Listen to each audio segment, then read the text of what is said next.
In 2019, scientists erected an air monitoring station at Cape Grim on Tasmania's rugged northwestern coast.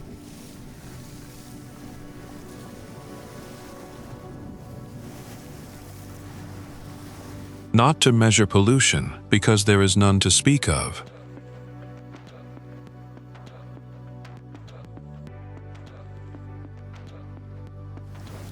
They put it there to reset the baseline for monitoring stations across the globe.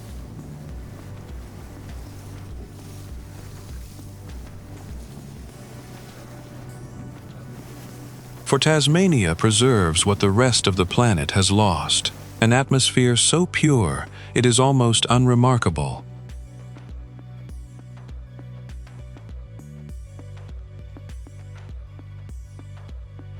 No dust, no smoke, no industrial trace.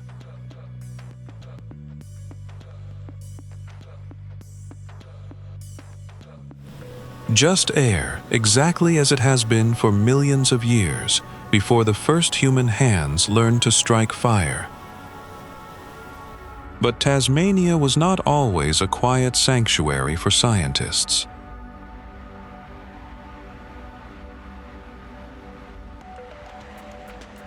Turn back a century and a half, and you will find an island steeped in despair.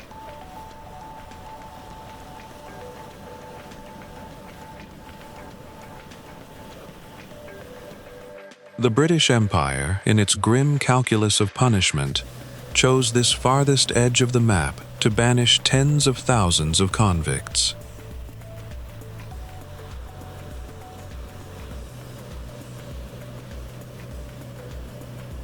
And yet, by one of history's strangest ironies, that brutality unwittingly became Tasmania's guardian.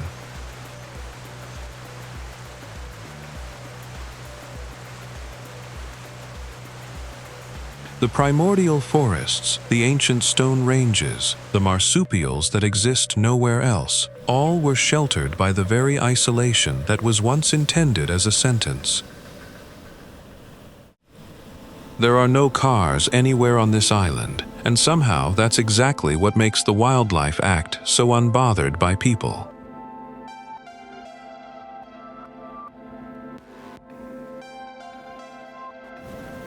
That's Bruny Island, off Tasmania's east coast, reachable only by a 30-minute ferry ride.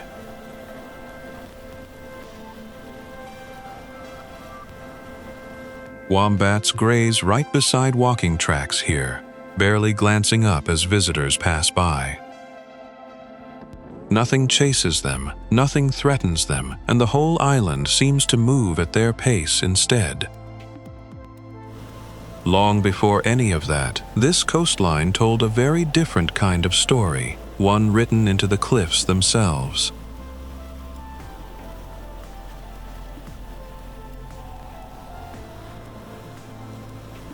Sediment settled here in layers for millions of years, eventually hardening into sandstone streaked with iron oxide.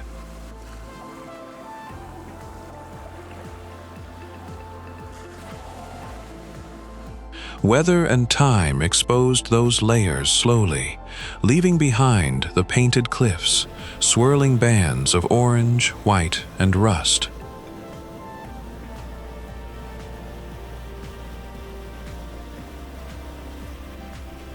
Further along the coast, the fossil cliffs hold something even older, marine creatures preserved in stone for nearly 300 million years.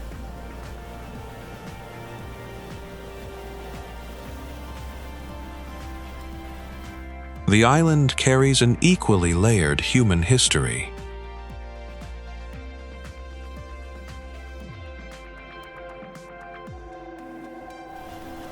Aboriginal people crossed to it by canoe for thousands of years before Abel Tasman ever spotted it from the sea in 1642.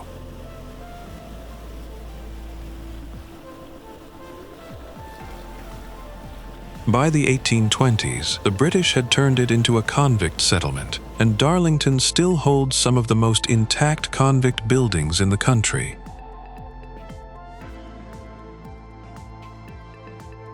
In In 2012, conservationists brought healthy Tasmanian devils here, giving the species a rare shot at survival away from a disease devastating the mainland population.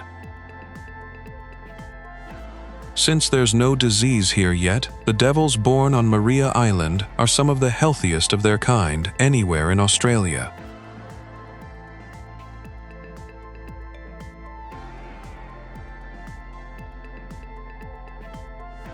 Cape Barren geese, Forester kangaroos, and patamelons share the same open grasslands, often within sight of each other.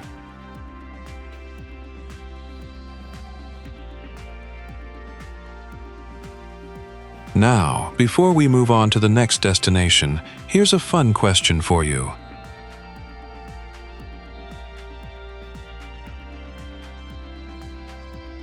Tasmania is especially well known for producing which fruit?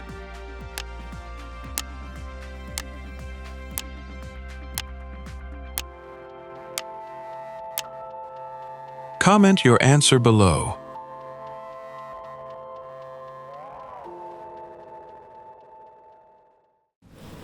"50 kilometers of coastline here carries the same name, but the story underneath it goes back far longer than the color on its rocks."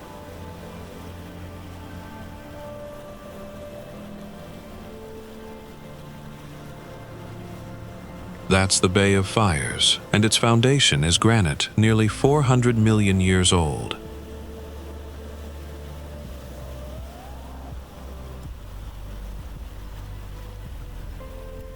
This same rock is part of why Tasmania exists as an island at all.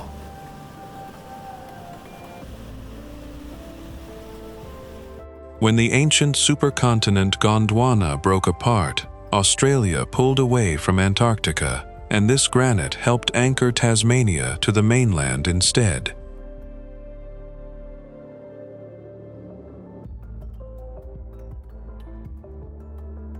Without it, this stretch of coast might have drifted south with Antarctica entirely.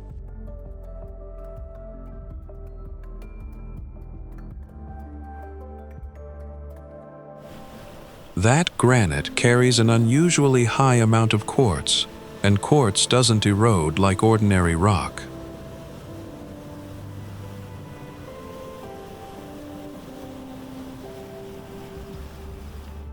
Over millions of years, it broke down into some of the finest, whitest sand found anywhere in Australia.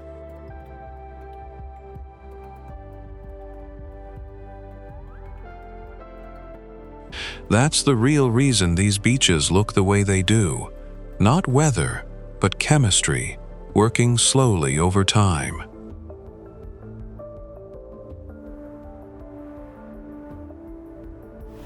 The bay carries an older name too. In the north, the region's Aboriginal people long before Europeans arrived.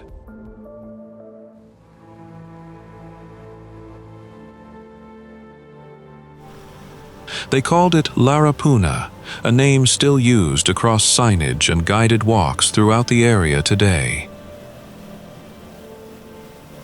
Much of the coastline remains protected, split between a national park in the north and conservation land further south.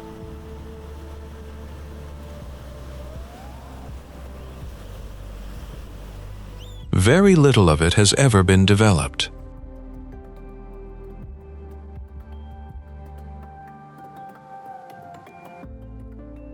Even now, walking along these beaches means standing on some of the oldest rock in Australia, holding up some of its youngest sand.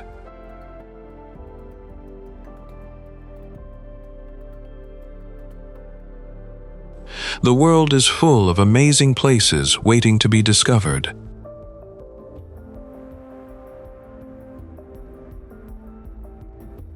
Subscribe and let's explore them together. The city with the wildest, most notorious reputation in early colonial Australia is also one of its quietest today.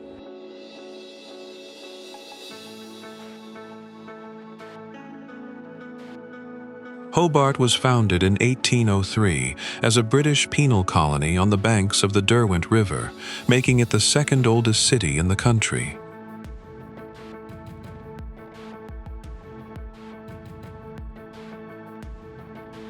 Long before any of that, Aboriginal Tasmanians had lived along this coastline for more than 35,000 years.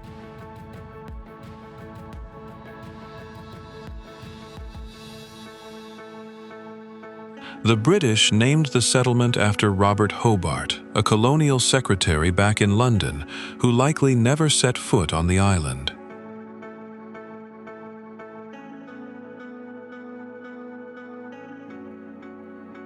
What made the place valuable wasn't the convicts, it was the harbor, one of the deepest and calmest natural ports in the region.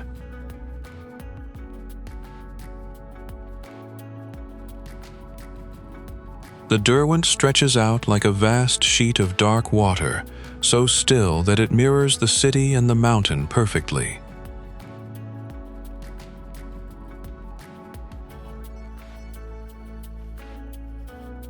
By the 1820s, that harbor had turned Hobart into a major base for whaling ships working the Southern Ocean.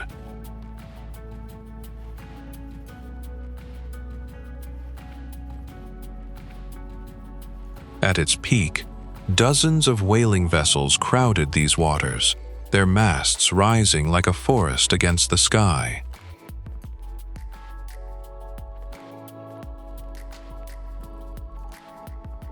Rows of sandstone warehouses went up along Salamanca Place during those years, built to store the wool, whale oil, and produce moving through the port.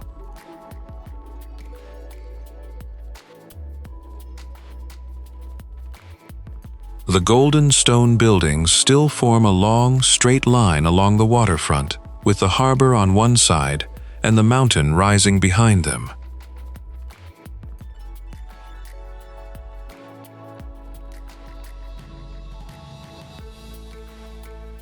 Those same warehouses are still standing, though today they hold galleries, wine bars, and a Saturday market instead of cargo.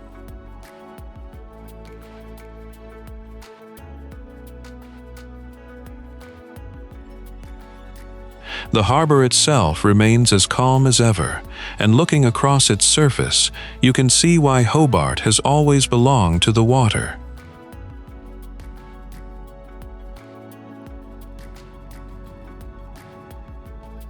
If you enjoyed this journey, you can support the channel with a small coffee or the rice. Your support helps me keep creating more travel videos like this. Thank you so much. Less than 30 meters of sand once stood between freedom and one of the most feared prisons in the British Empire.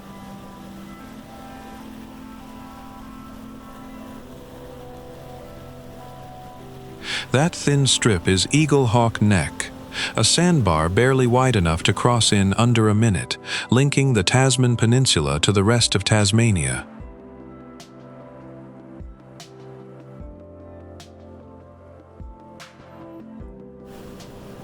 But today, the neck tells a very different story.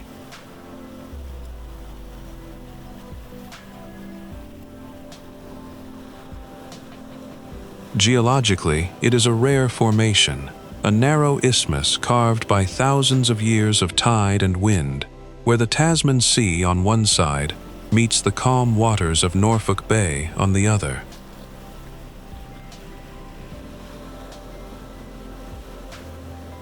Beneath the sand lies a platform of ancient Dolerite rock, shaped by the same volcanic forces that formed much of Tasmania's rugged coastline.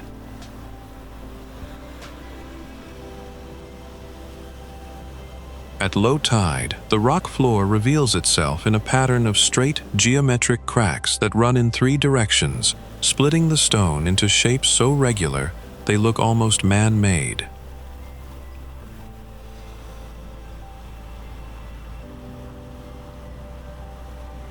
The local name for this formation is the tessellated pavement. Walking across it feels like stepping onto a giant chessboard laid down by the sea itself.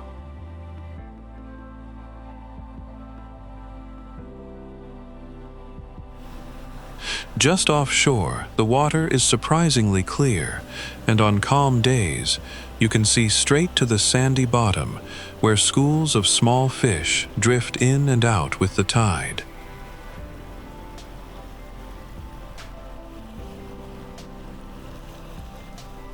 The sandbar is constantly shifting, shaped by every storm that rolls in from the south, so that each visit feels slightly different from the last.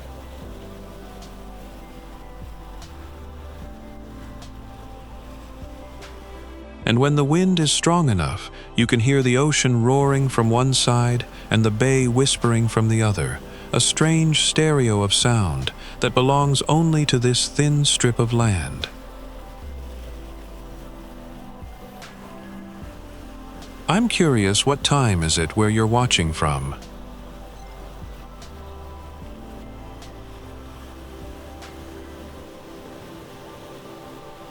And which country are you joining me from today?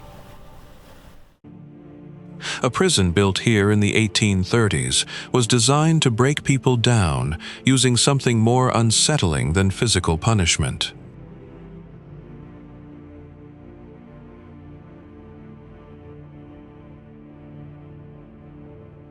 That's Port Arthur, a former penal settlement on Tasmania's Tasman Peninsula.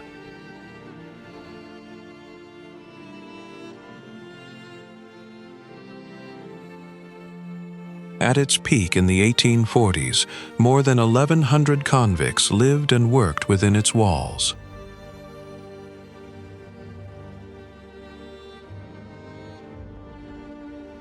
Most had been transported from Britain, then sent here again after reoffending in the colony.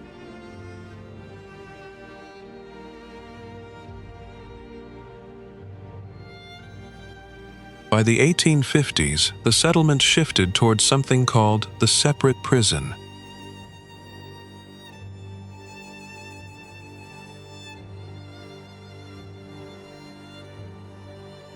Prisoners wore hoods and were kept in near total silence, forced to reflect constantly on their crimes. There was no shouting, no conversation, barely any human contact at all.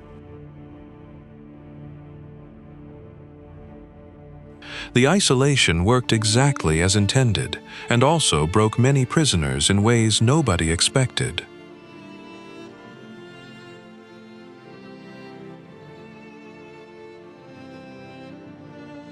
An asylum eventually had to be built right next to the prison to deal with the fallout.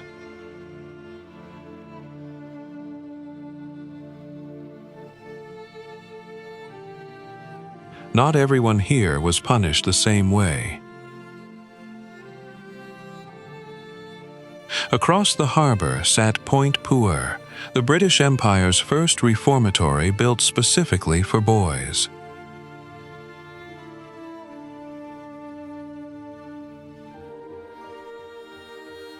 Convicts there learned trades instead, from shoemaking to carpentry, preparing them for life after release.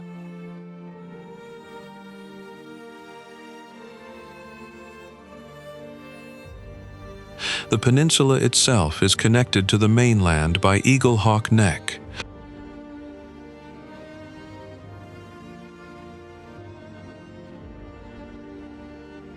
Guards once lined that narrow strip with chained dogs, a barrier locals still call the dog line today.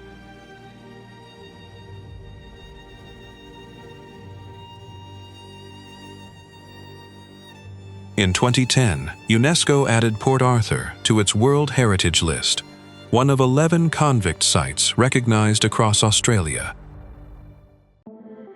Bruny Island is technically two islands pretending to be one, held together by nothing but a thin strip of sand.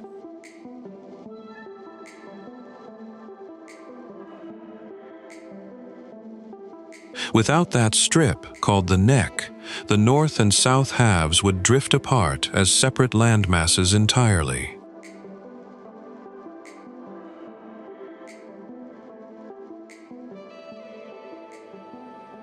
Nearly 40,000 years of Aboriginal presence have been traced here, evidenced by shell middens still buried in the dunes.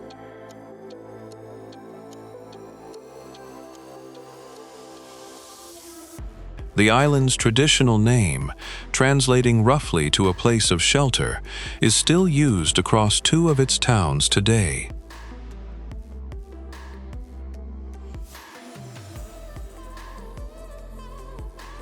In 1792, a French admiral anchored in the bay and gave his own name to both the island and the channel beside it.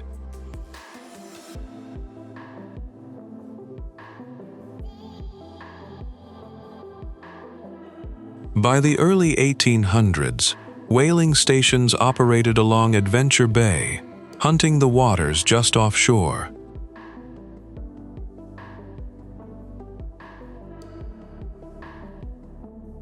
That industry is long gone now, replaced by something quieter.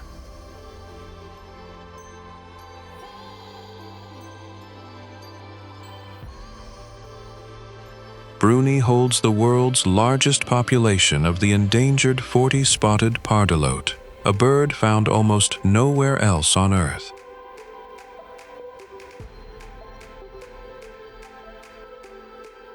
At dusk, hundreds of thousands of short-tailed shearwaters return here from the open ocean to nest.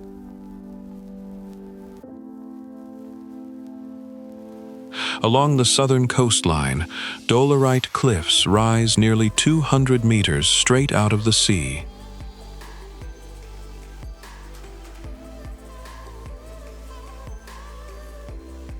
Waves break constantly along Fluted Cape, wearing the rock down millimeter by millimeter each year.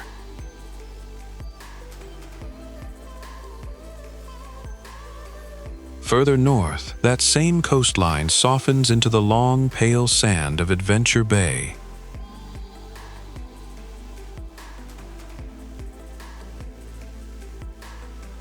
Reaching any of it still requires a short ferry ride from Kettering, just south of Hobart.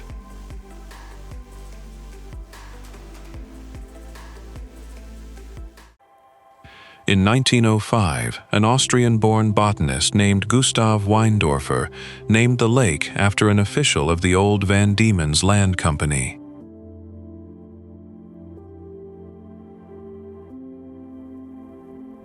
Five years later, standing on the summit of Cradle Mountain above the lake, he said the whole area needed to become a national park.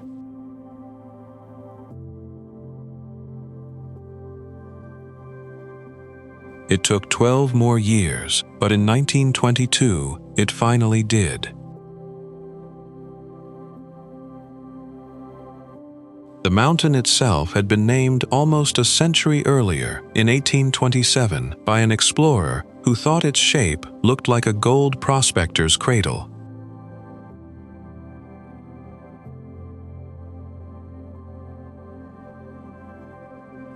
Dove Lake sits in a basin the glaciers carved out, more than 150 meters deep at its lowest point.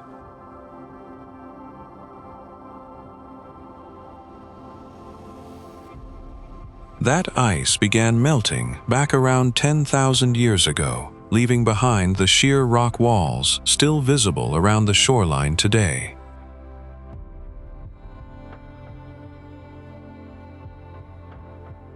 Walking the lake's edge takes about 2 hours, most of it along boardwalk through cool rainforest.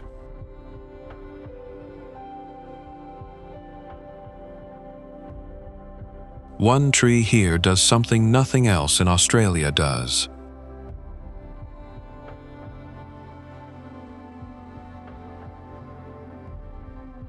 Locals call it fagus, the only cold-climate deciduous tree native to the country.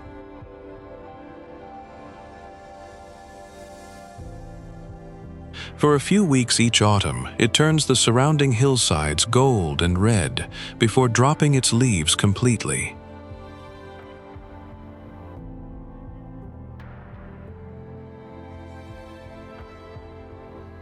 On the northwestern shore stands a small wooden boat shed, weathered enough now to look like it's always been there.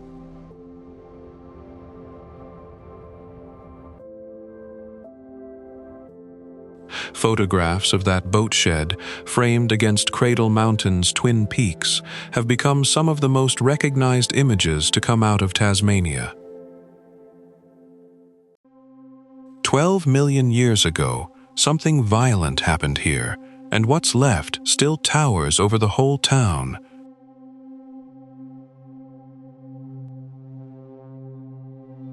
That's the Nut, a flat-topped volcanic plug rising 143 meters above Stanley.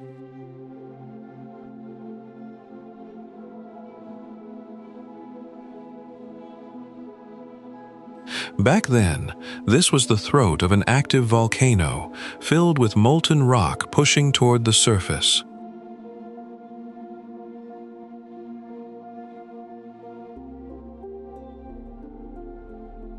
That magma eventually cooled and hardened inside the vent itself.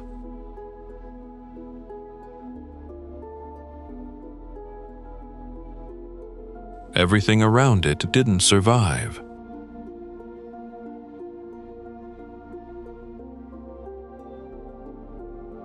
Millions of years of erosion stripped away the softer volcanic cone, leaving only this dense basalt core standing exposed.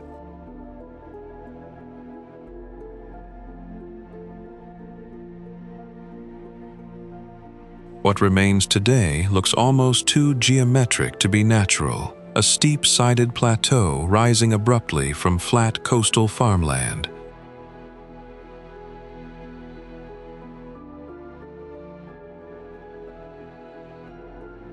Cliff faces around its edges reveal tall, six-sided columns, a rock pattern called columnar jointing. The Palawa people knew this formation long before Europeans arrived, and archaeological evidence here stretches back more than 8,000 years.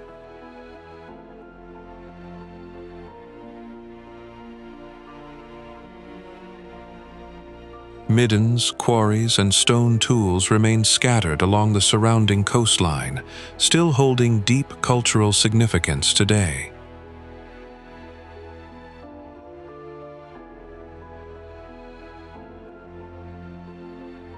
Stanley itself grew up directly at the base of the plug, developing into a working port town by the 1820s.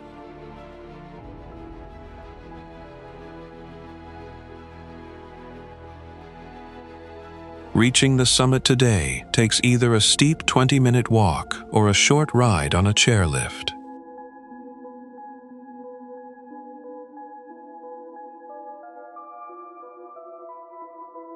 At the top, an endemic species of straw daisy grows nowhere else on Earth except this plateau.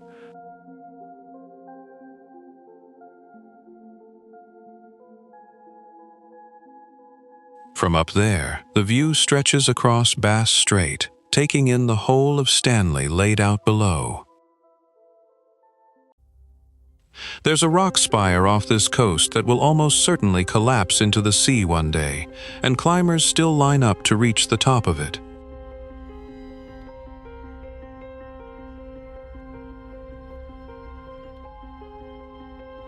That's the Totem Pole, a narrow Dolerite tower rising from the water at Cape Hauy. It stands over 60 meters tall, but measures barely 4 meters across at its base.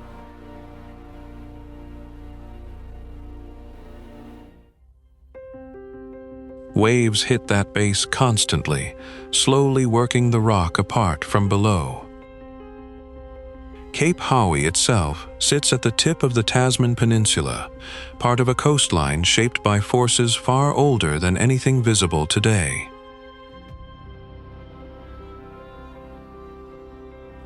These cliffs formed from magma that pushed up through the Earth roughly 180 million years ago, then cooled slowly underground.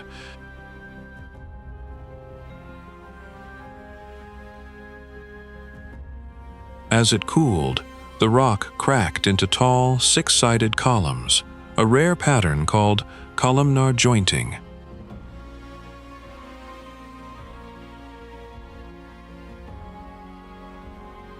Millions of years of erosion later, the sea sliced straight through those columns,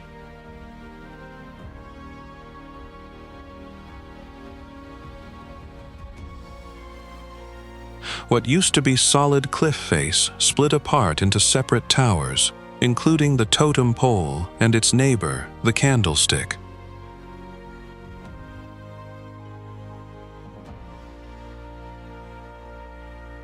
Together they form some of the tallest sea cliffs anywhere in the southern hemisphere.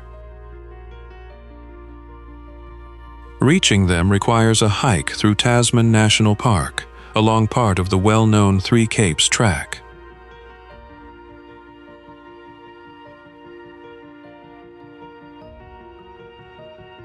Overhead, wandering albatross sometimes drift past the cliffs, riding wind currents far out over the Southern Ocean. Whales occasionally pass just offshore too, visible from the same lookouts climbers use before rappelling down.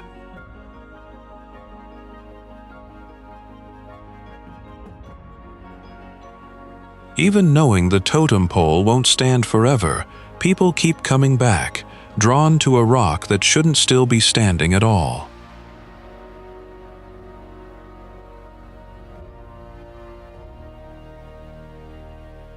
Would you walk this cliffside trail? Comment 1 for absolutely or 2 for too scary. In 1773, a British captain sailed past this coast and saw the shoreline lit up with fire.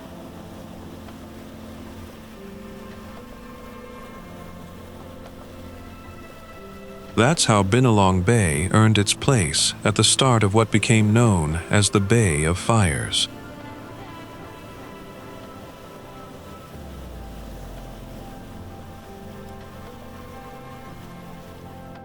He thought the flames came from the rocks themselves, but he was watching something else entirely.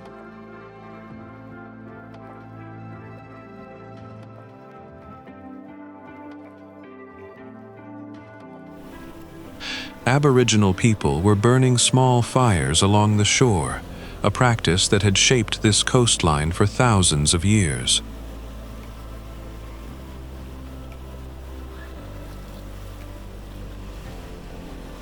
Ironically, the rocks really do glow orange, just not because of fire.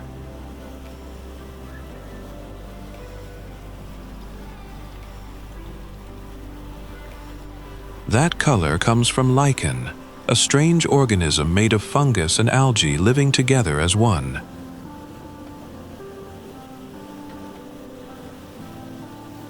It spreads slowly across granite boulders scattered along the entire bay, turning gray stone into something closer to rust.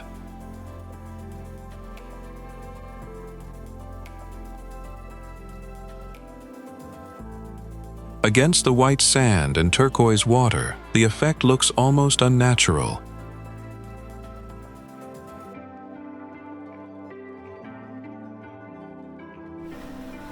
Long before European ships arrived, the Palawa people knew this stretch of coast as Larapuna.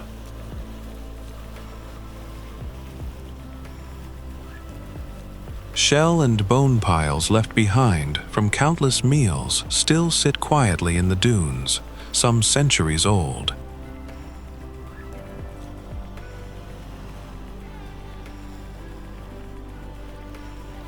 Underwater, the visibility stretches close to 20 meters, rare clarity for open ocean water.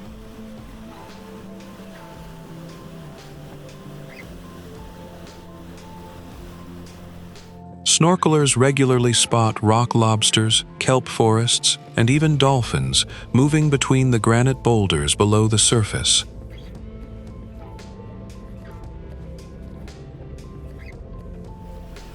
The bay itself stretches more than 50 kilometers, all the way north to Eddystone Point. Binalong Bay sits right at its southern gateway, a quiet fishing village that barely interrupts the wilderness around it.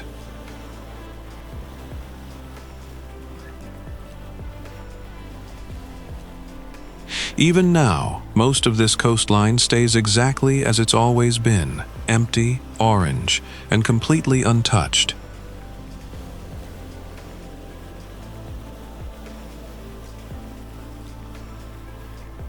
We gather info from many sources.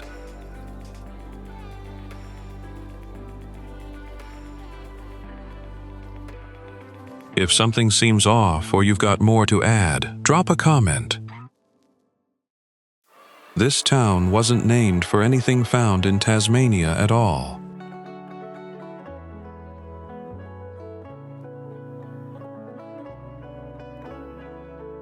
St. Helens takes its name from a British military outpost on the other side of the world, in New Zealand, chosen in 1834 for reasons nobody bothered to record.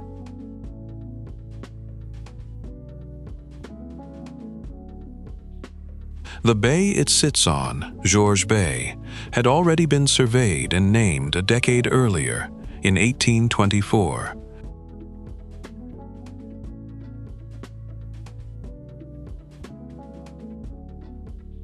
Before either name existed, the area was home to the Kunara people, who had lived along this coast for generations.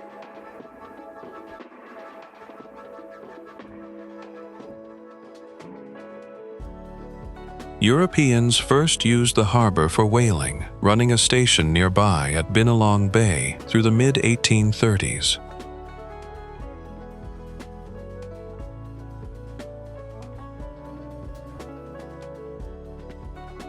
That industry didn't last, but tin did.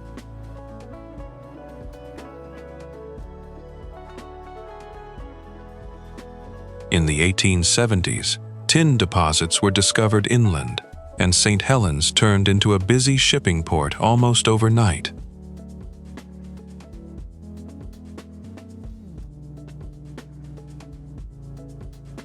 Chinese miners came in large numbers to work those deposits, and their history is still kept at the town's small history room today.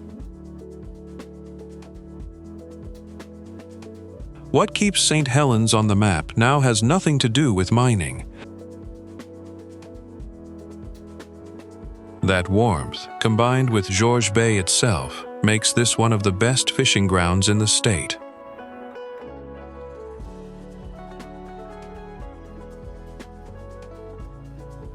Local boats bring in crayfish, oysters, scallops, abalone, and flounder, most of it sold within a few streets of where it's caught.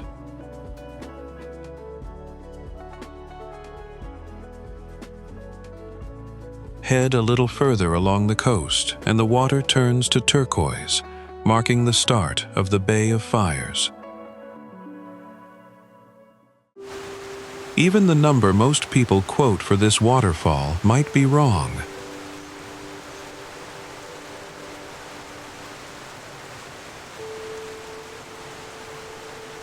Pelverata Falls is usually listed at 114 meters, one of the tallest drops in Tasmania, but topographic surveys suggest the true fall could be closer to 80.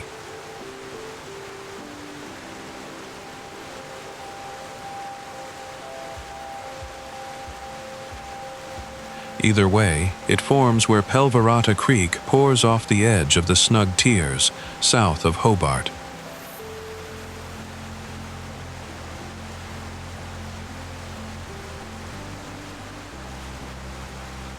How much water actually comes over the edge depends entirely on the season.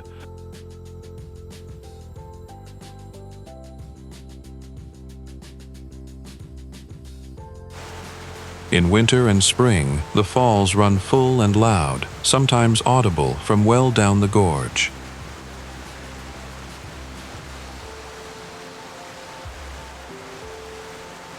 By late summer, that same creek can slow to almost nothing, and some years it stops entirely.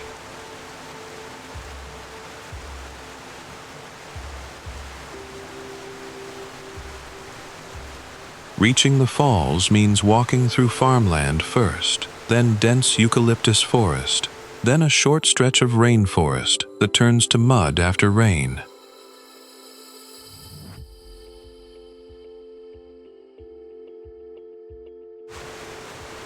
The trail climbs around a large rock outcrop before dropping quickly to a lookout platform at the base.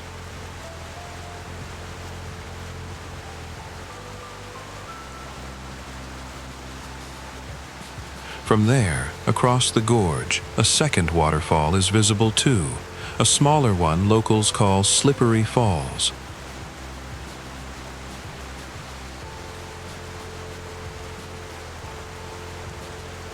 People have known this valley far longer than any hiking trail suggests.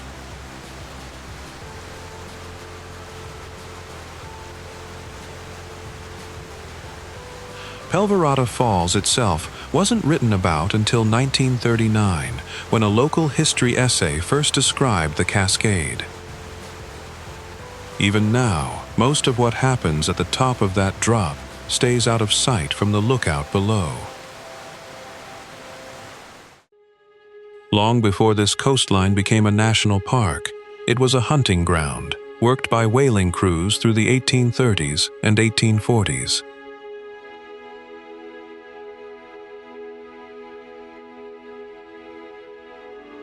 Tasman National Park itself wasn't established until 1999, protecting more than 100 square kilometers along the edge of the Tasman and Forestier peninsulas.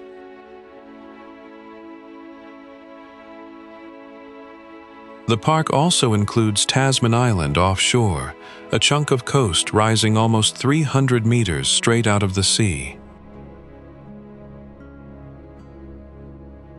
Most of what defines this place, though, is the rock itself.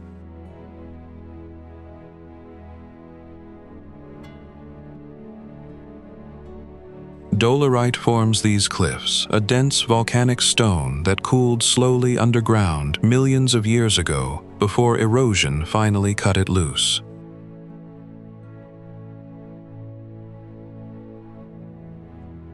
Where the sea meets softer stone instead, it works differently, wearing out caves, arches, and blowholes over thousands of years. Devil's Kitchen is one result of that slower kind of erosion, a deep chasm where an old sea cave eventually lost its roof completely.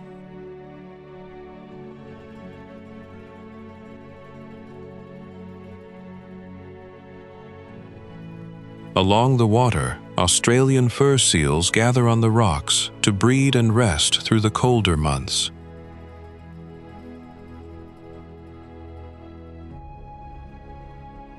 Little penguins nest in burrows along quieter parts of the shore, coming and going mostly after dark.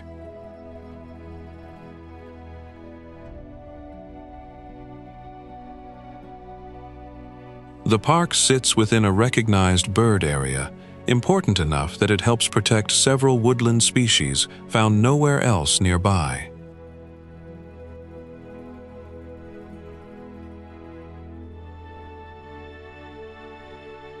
One plant here, a small she oak, grows only in this park and nowhere else on Earth.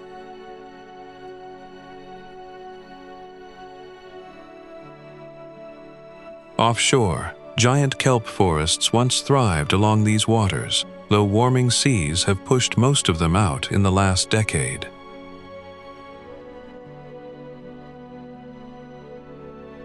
Walking tracks follow the cliff tops for days at a stretch, some sections built only in the last few years. Most people assume this coastline got its name from the color of the rocks.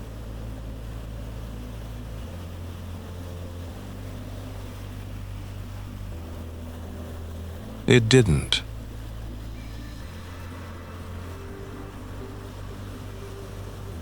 Jeanneret Beach sits tucked on the southern side of Round Hill Point, a short walk south from Binalong Bay, along a track that passes Grant's Lagoon.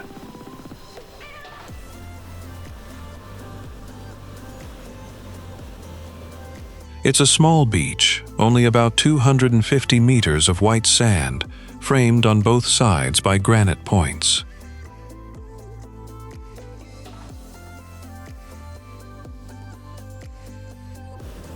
Those granite boulders are old, part of rock that pushed up roughly 360 million years ago, long before there was any coastline here at all.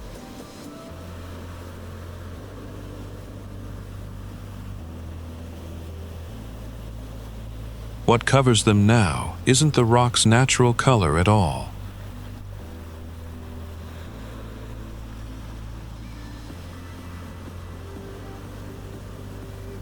A slow-growing lichen, a mix of algae and fungus living together, spreads across the granite surface and turns it a deep, fiery orange.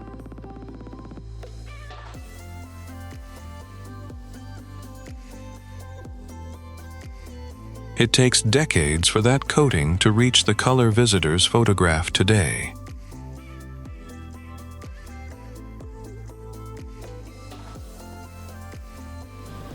A central rock outcrop splits the middle of Jeanneret Beach, and a rip current runs out against the southern rocks whenever the waves pick up.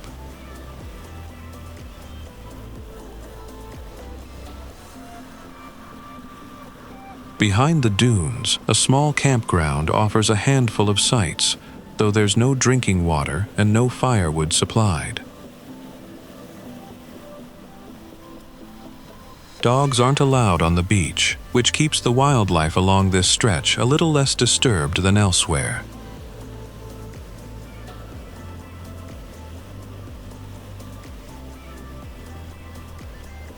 Fishing draws almost as many visitors as swimming does, with rock and surf casting both common right off the point.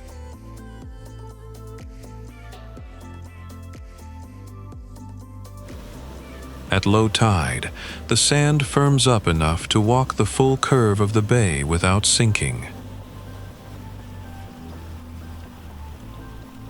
From the water looking back, the beach disappears almost completely behind the orange granite on either side.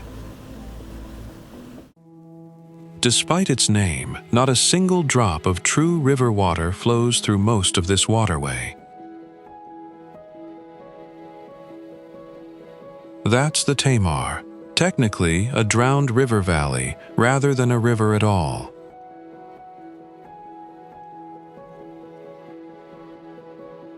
It's tidal and salty along its entire length, rising and falling with the Bass Strait far to the north.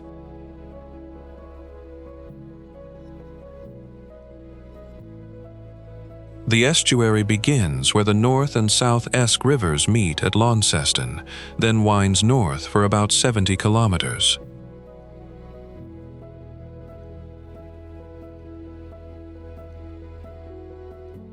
Its shape wasn't carved by water alone.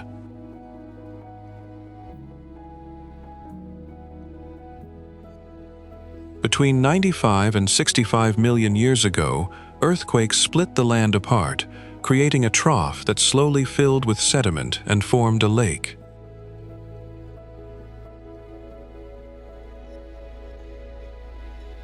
That lake eventually drained, and rivers spent millions of years wandering through the soft leftover sediment.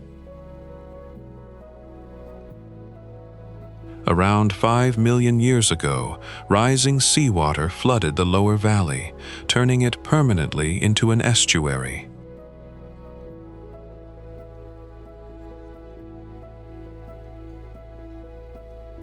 Today it holds the title of Australia's longest navigable estuary, stretching further inland than any other. In 1804, Colonel William Patterson named it after a river back in his home county of Cornwall.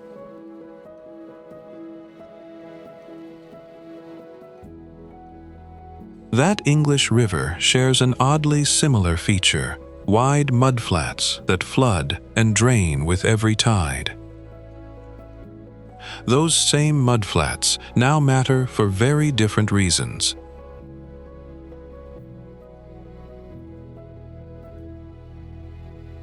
Ships still travel its full length today, carrying freight down to Bell Bay near the river's mouth. Its jagged silhouette gave this mountain its name, resembling the curved shape of a miner's gold panning cradle.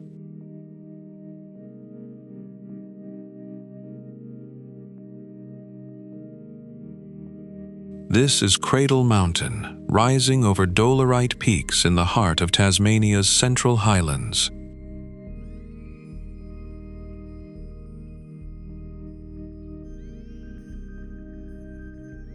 Beneath that dramatic shape lies a much older story, written in rock nearly 2 million years deep.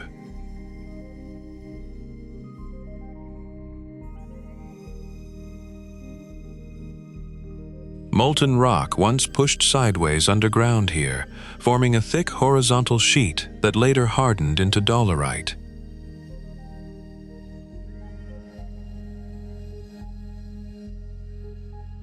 At least 3 separate glacial periods carved through this landscape, the last one peaking around 18,000 years ago.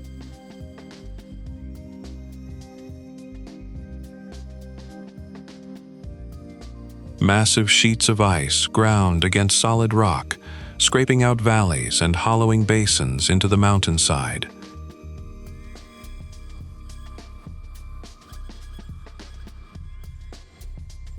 Wombats and patamelons move through the grasslands nearby, mostly undisturbed by the walking track circling the water. One of those hollows filled with meltwater and became Dove Lake, sitting directly beneath the mountain's north face.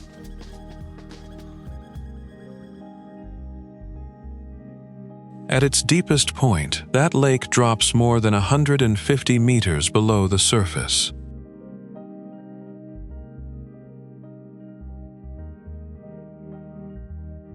In 1982, UNESCO folded this entire region into the Tasmanian Wilderness World Heritage Area. Somewhere along this coast, a rock formation lets the ocean breathe through solid granite. Bicheno Blowhole, one of the town's most recognizable landmarks on Tasmania's east coast.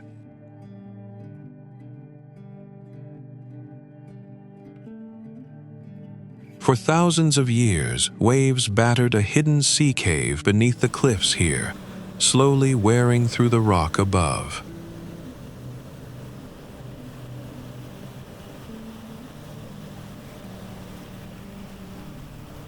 Eventually, the ceiling gave way, and now every high tide sends water erupting straight up through the opening.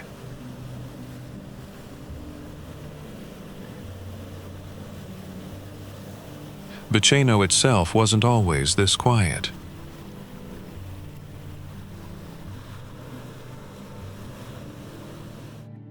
In the early 1800s, it operated as a whaling port, once known locally as Wobb's Harbor.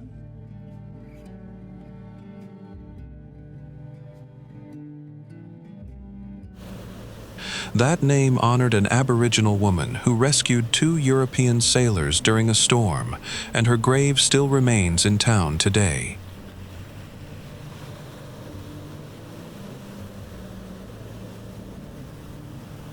Coal mining briefly replaced whaling here, though most miners eventually left during Tasmania's gold rush.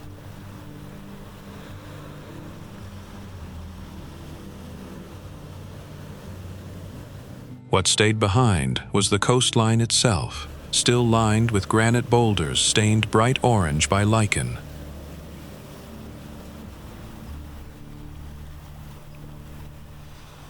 At dusk, another kind of activity begins along these same rocks.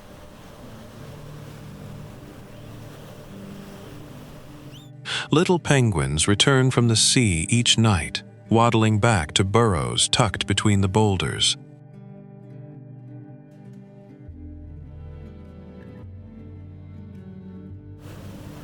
Just offshore, Governor Island shelters some of the clearest diving water anywhere in Australia.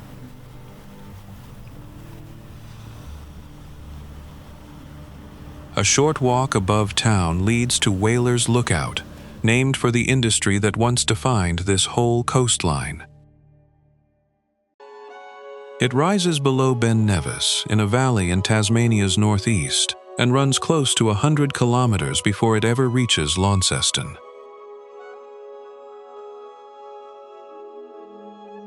For roughly 40,000 years before Europeans arrived, this river was part of a route Aboriginal people followed down from the highlands to the coast.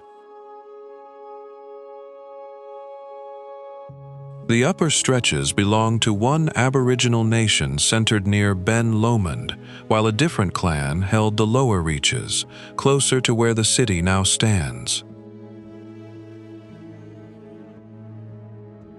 An explorer who passed through in 1831 described open grassland along the banks, likely kept clear by generations of deliberate burning to make better hunting ground.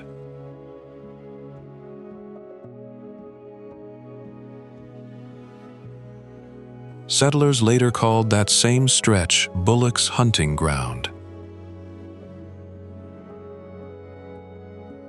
A river punt carried people across before Hobler's Bridge went up in 1829, replacing the crossing entirely.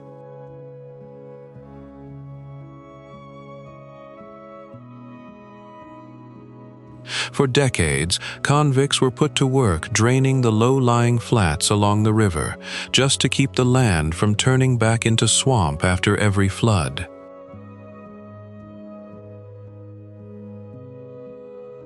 Before any road bridge crossed the Tamar itself, this river's banks functioned as Launceston's main port, lined with wharves on the southern side. None of this rock ever erupted. Around 180 million years ago, while Gondwana was tearing itself apart, molten rock forced its way upward through cracks in the crust, but stopped short of the surface.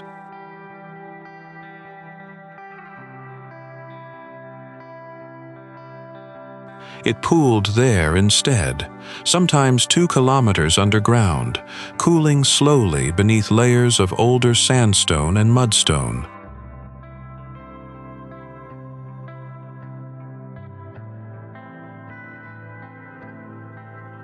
Matching rock from that same magma still turns up today in Antarctica and South Africa, torn apart from Tasmania when the continents split.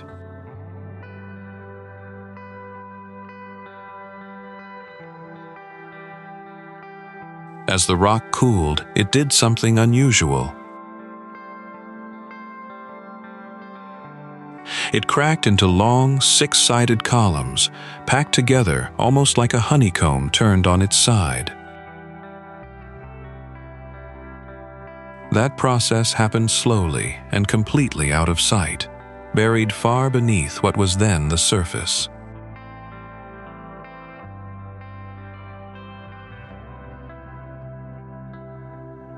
Only millions of years of erosion later stripped away everything softer on top, exposing the columns for the first time.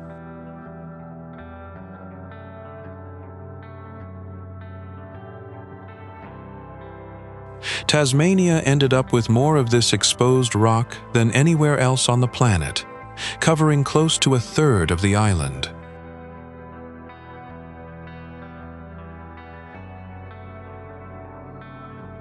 They drop close to 300 meters straight down, not far off the height of the Eiffel Tower.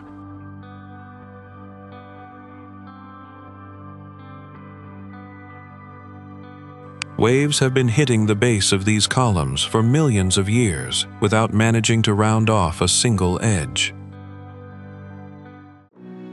In one national park, a single day can take you from rainforest to snow, without ever leaving the same mountain.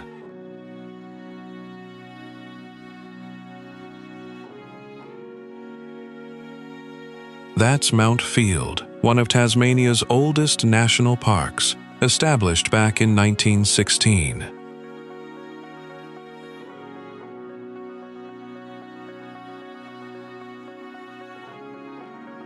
At its base grows a forest of giants, some mountain ash trees standing over 90 meters tall.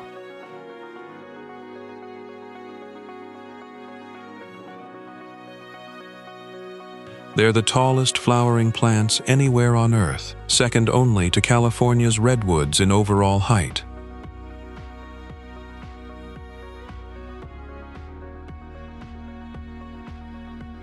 Some of these trees have been growing here for more than 400 years. Nearby, Russell Falls drops in 3 separate tiers through a gorge lined with ancient tree ferns.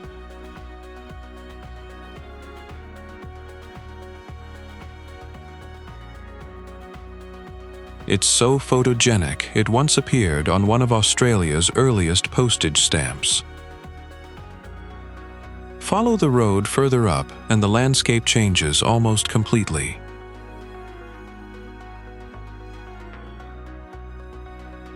Tarns and glacial lakes appear along the Rodway Range, remnants of ice that carved this terrain thousands of years ago.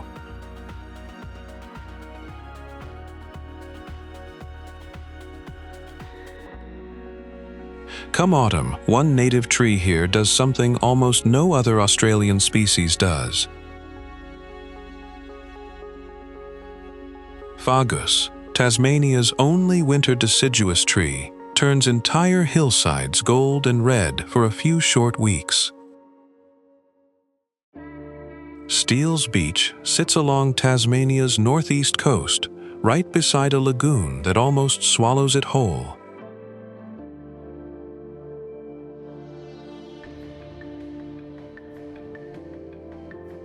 That lagoon is named after John Henderson, one of the district's first European settlers, who arrived in 1829, claiming over 1,000 hectares of land.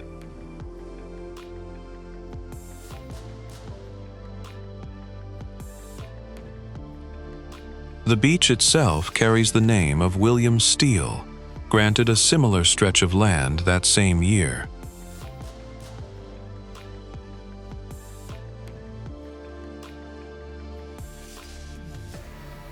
Together, the Steele and Henderson families shaped this district for nearly a century, remaining its most influential landholders until World War I.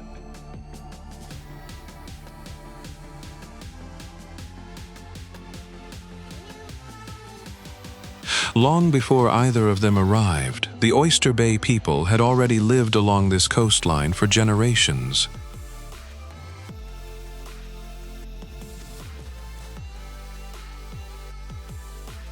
Henderson Lagoon is held in place by a sandy spit stretching nearly 3 kilometers, separating calm tidal water from the open ocean.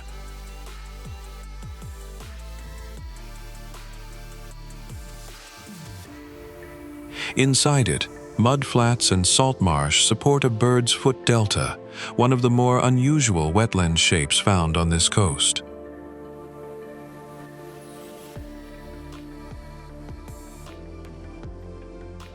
Freshwater drains in from a catchment of forested hills, keeping the lagoon's salinity in constant flux depending on the season.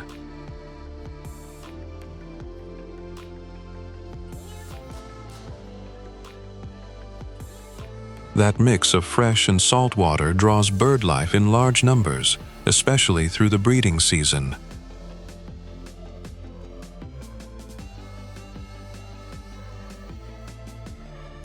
A single sandy path threads along the headland here, connecting the beach to a working blowhole further north.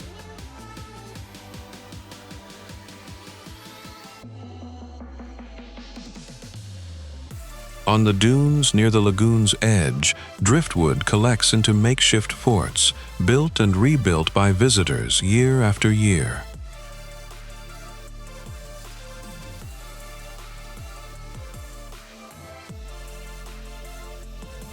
Long before any of that, in 1816, a storm forced Captain James Kelly to shelter nearby, becoming the first European recorded on this stretch of coast. Somewhere under this lake, a post office is still standing.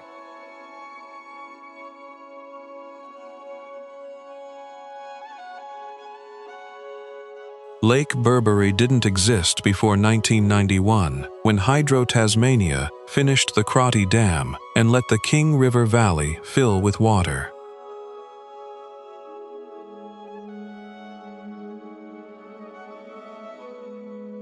Engineers had floated the idea of a dam here back in the early 1900s, but the plan sat untouched for 80 years.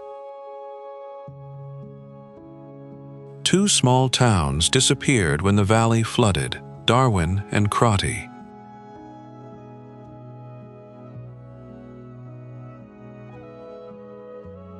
Cradle had run a smelter and a rail line to the Mount Lyell mine, along with a handful of hotels.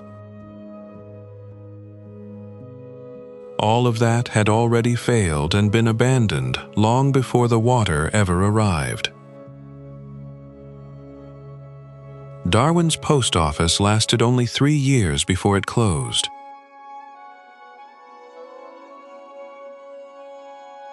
Nobody bothered removing the old railway bridge that once crossed the King River, so it's still down there, along with stretches of the old valley road.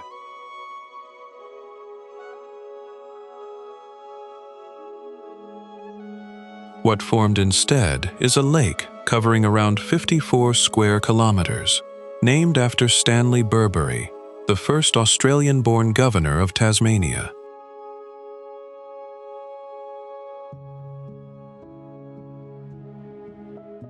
Water released from it now feeds the John Butters power station a short distance downstream.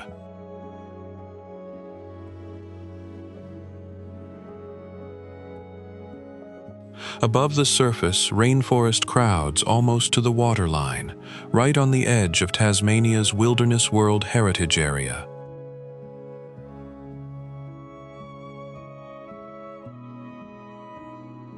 Trout took to the new lake fast, and it's been a serious fishing destination ever since, with an annual competition run out of Queenstown each November.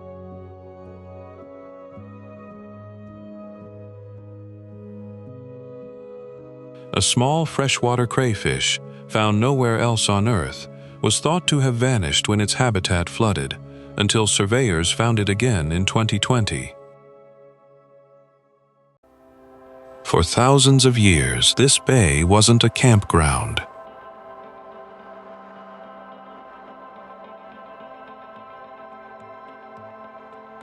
It was a pantry.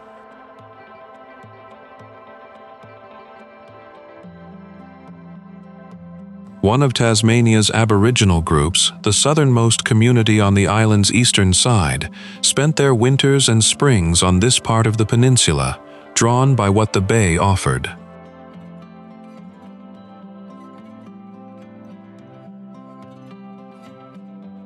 Shellfish here was abundant enough to feed generations, and the proof is still in the ground.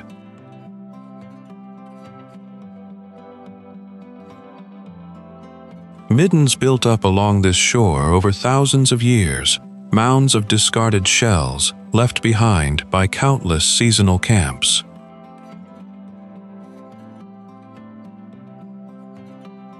The bay itself faces north, about a kilometer wide, tucked in tight enough that only the gentlest wind waves ever reach the sand.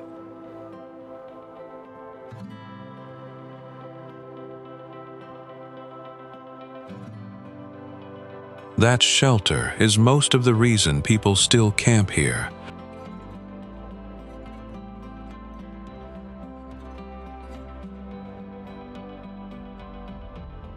Getting to the reserve means driving past the old coal mines site first, a reminder of a much harder chapter in this peninsula's history.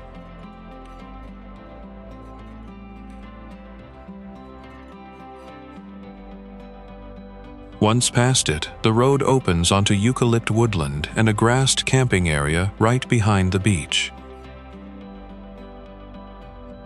2 beaches make up the reserve, Lime Bay itself beside the campground, and Lagoon Beach, reached by a 40-minute walk in the shadow of Sloping Island.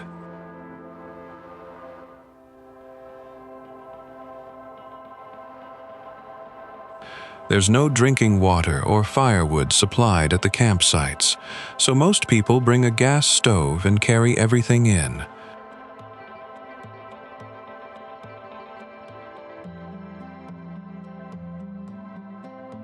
Wallabies move through the campground at dawn and again at dusk, unbothered by the tents around them.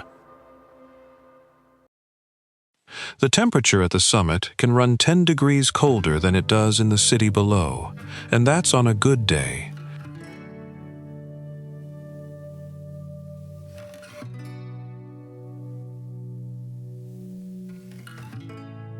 Long before it carried that name, the Muwinina people who lived at its base called this mountain Kunanyi.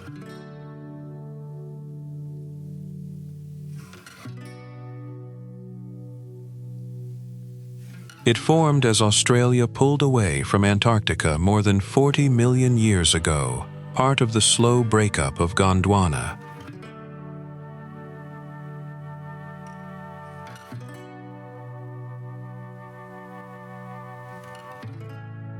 Millions of years of erosion since then exposed what's now the mountain's most recognizable feature.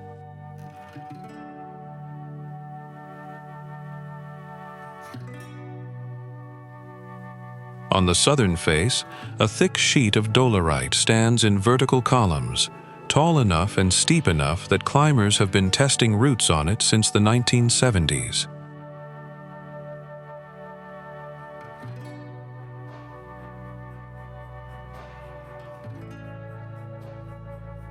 Getting to the summit didn't used to be this easy.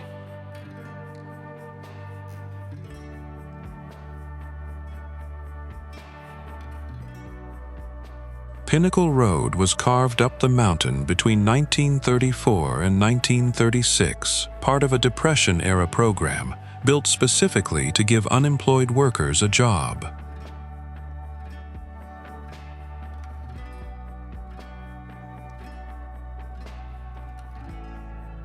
A stone shelter went up at the top the following year, still standing against the wind today.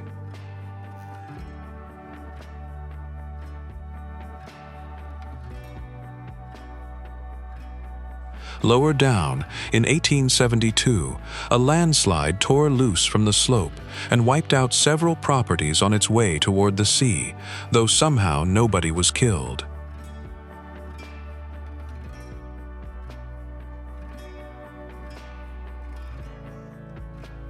The mountain caught fire badly in 1967, and much of what burned has only fully regrown in recent decades.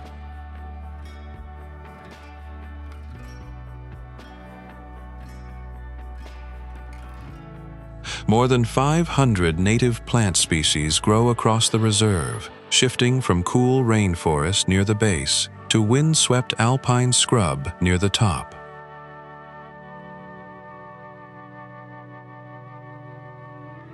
In 2013, it became the first mountain in Australia to carry two official names side by side, Kunanyi and Mount Wellington both. So, is Tasmania worth traveling halfway around the world for?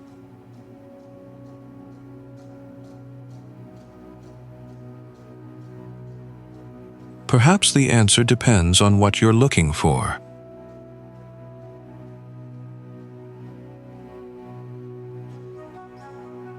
If you want a luxury holiday with 5-star hotels and crowded beaches, probably not. Tasmania isn't a place to show off.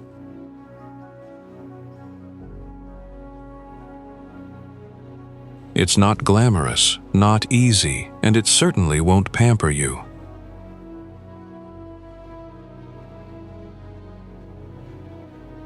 But if you want to stand in a place where the world still feels untouched, where the wind carries air from Antarctica so pure you want to breathe it deep, where ancient forests have never heard the sound of a chainsaw, then the answer is yes.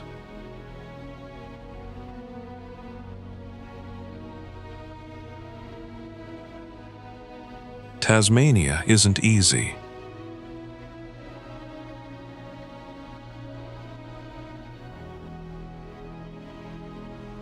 The journey can be rough, the weather unpredictable, the roads long. But it's precisely that difficulty that makes it worthwhile. Because the most beautiful places on this planet are rarely the easiest ones to reach. And Tasmania, in its own quiet way, has proven that.